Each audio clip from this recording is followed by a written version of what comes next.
Ready? Action! Cut! Too scary. Hey guys, welcome to another video, and today we're gonna be talking about parrying and Tekken. I got a comment on Twitch about parrying and what it parries, what it's a Sabaki, something like Sabaki. I don't know what that is. What's the Sabaki Kaze? That's what this video is gonna be about. Parrying. It's gonna be like more intermediate and not straight up beginner friendly. It's not a hard concept to get, but I would recommend a beginner just throwing out parries, right? So this is why I say that. So I'm gonna be talking about parries, Sabaki, reversal, which are the three different types of parrying and Tekken, and kind of talk about the risk reward and why you kind of should and versus why you kind of shouldn't do a parry or Sabaki or reversal. So if you guys like this kind of video, please leave a like, subscribe. I have a Twitch, we stream all the time. I have a Discord. With that out of the way, let's get right into it. We're just gonna get right into it. So first we're gonna talk about parry, the basic one, right? And only a handful of characters can like straight up parry. Like Jin is infamous for his parry. Leroy is also infamous for his parry. And what parries do in Tekken is that they don't really grant you a reward other than frame advantage. So this is what I'm talking about. I have Nina set to do 1-2-1. We're gonna focus on that last little one, alright? So if Nina does her jab, her one jab, she's actually +1. It's still her turn, right? If I try to parry this last hit, it's that I'm +3. So then it's my turn, right? This is what I mean by frame advantage. You don't get a necessarily guaranteed follow-up like some characters do, but you get a frame advantage. So now I have Nina set to do 1-1 down forward 1-1.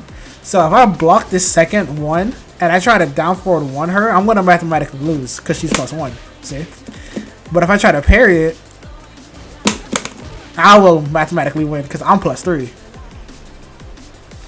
Okay, so +1, +2, +3 are all very low numbers.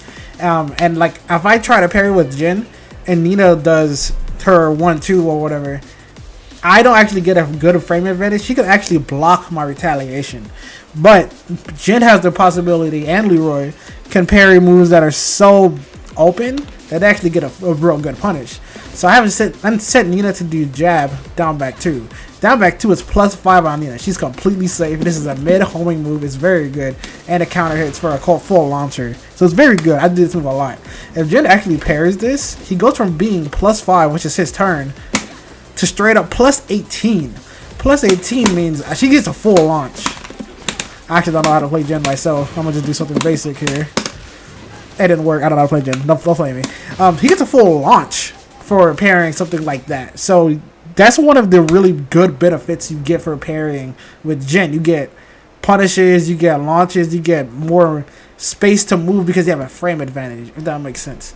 Alright, so Jin and Leroy can also parry like really long strings if they're spaced out enough. Okay, so Jin and Leroy can parry things that are spaced out enough and they actually get a really huge reward for it. So for example, I have Nina set to do 1-2 and then down forward 3-2. Alright, parrying 1-2 back to back is really hard. I actually don't know if he can do it, but he can parry those two really easily if you know your strings. Right, you only need Jin +4, but you can get stuff that you normally couldn't do. Like for example, if I try to block this, I can still block and duck. You can still parry and duck too if you know the string, but you can't like block and step, right? For example, but Jin can if he parries it, right? He can block and just sidestep the next time. I messed up that time, but you get the idea. He can block and just straight up sidestep and get a back throw or get like a really good launcher because of it. That's the kind of advantage Jin gets for his parry. So that's pretty much parries in most games in general. If you parry something, you're not really getting a guaranteed follow-up, but instead you're getting a frame advantage that gives you a guaranteed follow-up. In Tekken, this is like the only other really parry you can do in Tekken. And instead of you getting a frame advantage the way Jin gets, you straight up just kind of like ruin the other opponent's momentum instead of getting a straight up parry. So I have Nina set to do jab down forward 1. I'm going to try to parry the down forward 1. And you see, instead of her being able to do the second jab like if Jin would parry, Brian just straight up ruin her momentum. And these usually come with guaranteed follow-ups. So like that. Something like that. and they usually bust the character or something similar, but does a different kind of parry, where you get a frame advantage, but you usually get a guaranteed follow-up for these type of parries, and they're usually very specific type of parries. So, like Brian, I think Xiao Yu has one, Steve has something similar, if I recall correctly. Characters like that all have this kind of parry. Okay, so the next section is going to be reversals, counter reversals, or whatever. Same concept as the whole video will be. The startup of an animation will give you a reward if you time it to the attacker, right? The only difference is, unlike Jin, Leroy's, and other ones, you don't get a frame advantage. You get like a throw. Think of it like a throw. So, in this game, Asuka, Kazama, Jun Kazama, Nina, well, actually a lot of characters kind of have a reversal.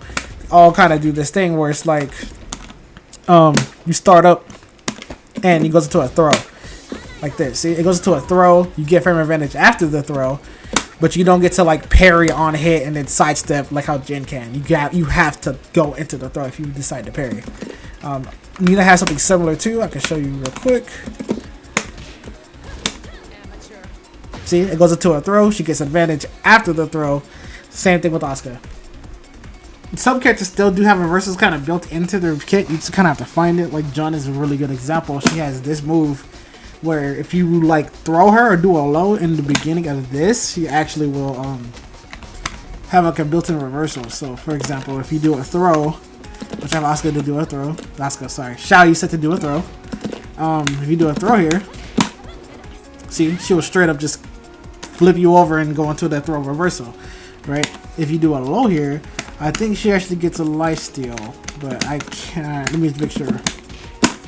Yeah, she actually gets guaranteed lifesteal for doing this throw, so it's very strong. All right, so Jun still has really good reversal options, but other characters don't really have as strong as Jun does.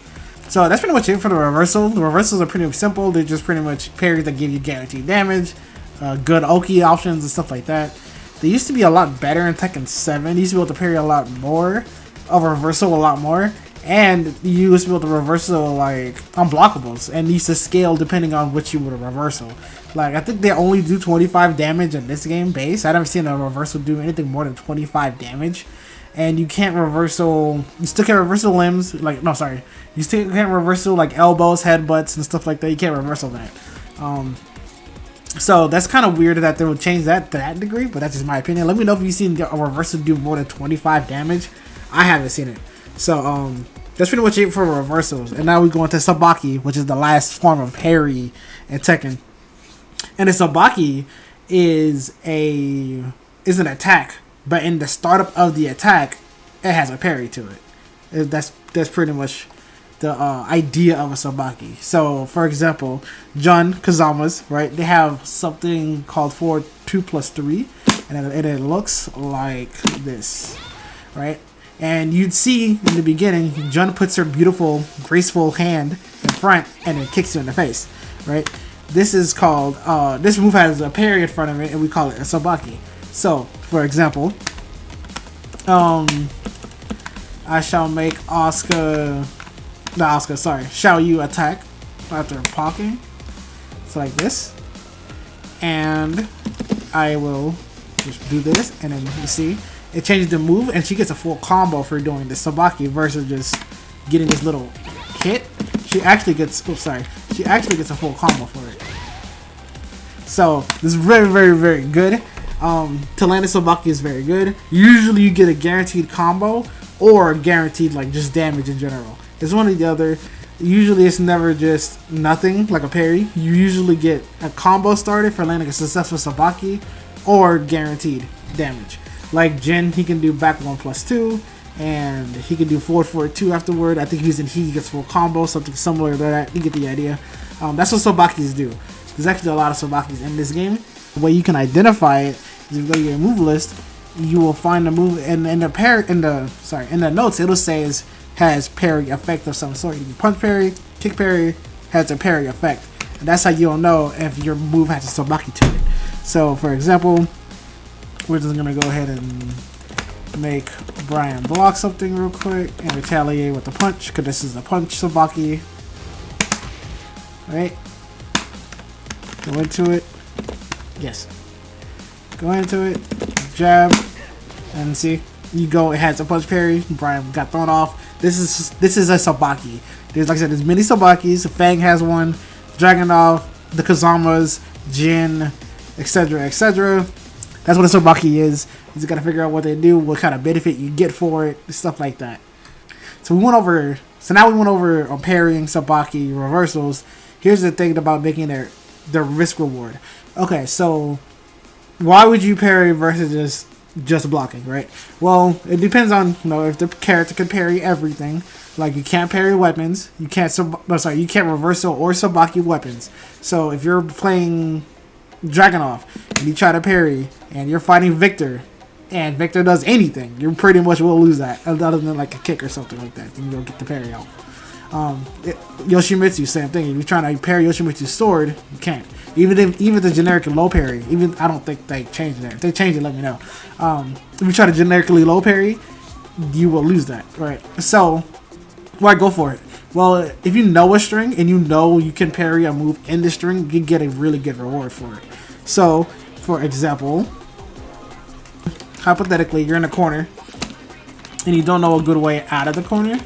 Well, you can use a parry to get out, right? For example, let's say Jin does 1, 2, 3, right? You can actually just sidestep, right, this move and then go for a punish. But let's say you're in a situation where you can't sidestep, right? Like you're in a corner, you actually go for a parry right here on the third hit, right? And you can get out that way. This is a different way to get out, right? For example, or for another example, if you don't want to try to parry through strings, if you don't know your strings too well, you go for a parry read. So for example, the Mishima, once they get into their heat, they like to do the wave dash, double electric thing if you're gonna press, right? You can actually go for a parry, right, and catch the electric. Now, I think you can Sabaki this too. Yeah, you can Sabaki this too and punish the electric. Now, if you think they're going to do a meta or a different option, like if you're scared to duck it, the second one, you get a read, you're scared to duck it, then yeah, this is a good example. So, like you can do the wave dash into electric into 442, right? Like this, right? If you think he's going to do this, you can go for a parry, right? If you instead you try to duck the second electric, you can just go for a parry, right? And or Sabaki and get out, right? There's a different way. These are different ways you can kind of try to utilize the Sabaki parry mechanic in your gameplay. And like I said, the pros and the cons kind of weigh against each other, because if you have a good read for the high, you can duck and get a full combo versus just getting 25 or 22 damage. Or you can go for a sidestep, you do the correct answer for certain situations. Now that can be a disarm to you. Here's another example where it could be a disarm. Let's say you get a good read, you block a snake edge or you block a hell sweep, right? You block this, right? Or no, sorry, you parry this. How do you parry it? It's down +2, yeah. So you parry this, right? You feel like a god, you parried it. Yes, you got 40 damage. If you straight up just block this, you actually get way more than 40 damage. Now, I don't play Dragunov myself, but even that, even that was more than 40 damage, and I don't know what I'm doing with the character. I did burn heat or whatever, but you get the idea. So, knowing what to block, when to parry, and stuff like that can kind of really weigh against you if you just try to parry everything, right? Versus getting a proper punish and getting actually more damage for doing a proper punish. But that is just something you want to weigh into yourself and your risk reward as a player, and be like, okay, I kind of could go for this, or I shouldn't go for that, and stuff like that. It's really just up to you, which is why I would say I wouldn't want a beginner running around just trying to parry everything, versus somebody who kind of knows, okay, I know this string, I can parry, I could probably throw a parry here and stop the person from mashing the string. You know what I'm saying? So it's up to you how you want to play it, but that's pretty much it. If you have any other questions, like I said, I stream all the time. I'm on Discord, hit me up. I'm saying in the comment section, I would appreciate a follow. I like this kind of video, and more Tekken content, just ask. I'm here to make a video about it, just ask, and I'll make a video about it. Y'all have a blessed night, and good luck.